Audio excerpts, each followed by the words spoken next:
بصوا قبل ما اقول لك اي كلمه عايزك تتفرج على اللقطه دي.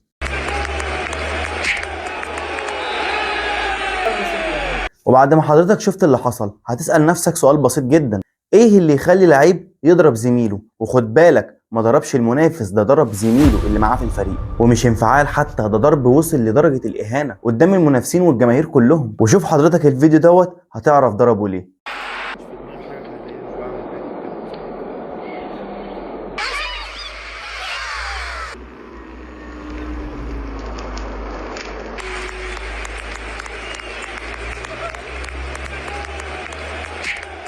وبعد ما حضرتك شفت الفيديو شايف ان ده سبب كافي ان يخلي ادريس جاي يضرب زميله بالطريقه المؤلمه ديت؟ عايزك تشاركني برايك وخليك معايا، علشان اللي حصل ده مجرد البدايه. الضربه ديت فضحت لاعب، بس اللي حصل بعدها فضح فريق كامل. استنى معايا للنهايه وهتفهم قصدي. بعد ما ادريس جاي ضرب صاحبه زي ما حضرتك شفت، الحكم كان واقف قدامه وما ترددش كتير، طلع الكارت الاحمر على طول زي ما حضرتك هتشوف دلوقتي.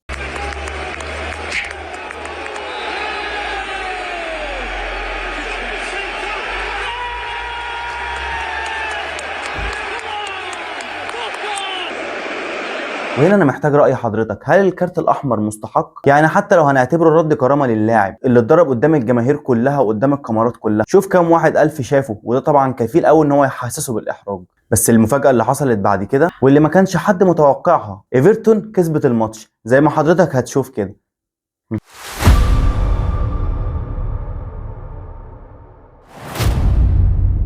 وعايزك تعرف ان الكارثه مش هنا كمان، الماتش كان على ملعب مانشستر يونايتد، يعني ايفرتون لعب ب 10 لاعبين على ملعب مانشستر يونايتد وكسب الماتش، واوقف سلسله الانتصارات لمانشستر يونايتد. اللي حصل ان هم لعبوا رجاله وردوا كرامه صاحبهم اللي اتضرب بالطريقه الصعبه ديت قدام جماهيرهم. وهنا اللي حصل من ادريس جاي ايا كان ما ينفعش يحصل. انت ممكن تصرخ او تعلي صوتك او تعدل موقف اللاعب، بس اللي حصل كان خروج كامل عن الرياضه وعن الاخلاق حتى. على فكره ادريس جاي اعتذر وكتب على حسابه الشخصي على الانستجرام: اود ان اعتذر لصديقي مايكل كين، وقال اتحمل كامل مسؤوليتي عن رد فعلي، كما اعتذر لزملائي في الفريق والجهاز الفني وللجماهير ايضا، وان اللي حصل دوت لا يعكس شخصيتي وقيمتي. مشاعري متوتره ولكن لا شيء يبرر هذا السلوك، وساحرص على عدم تكرار هذا مره اخرى. وهنا انا محتاج اعرف راي حضرتك، هل اعتذار ادريس جاي كافي؟ وهل صاحبه مايكل كين هينسى الالم اللي نزل على وشه قدام الجماهير والناس كلها؟ هل الاعتذار كافي؟ ولو لسه معايا لحد النهايه احب اشكركم، ولو ما عملتوش اشتراك في القناه اعملوا اشتراك في القناه وفعلوا الجرس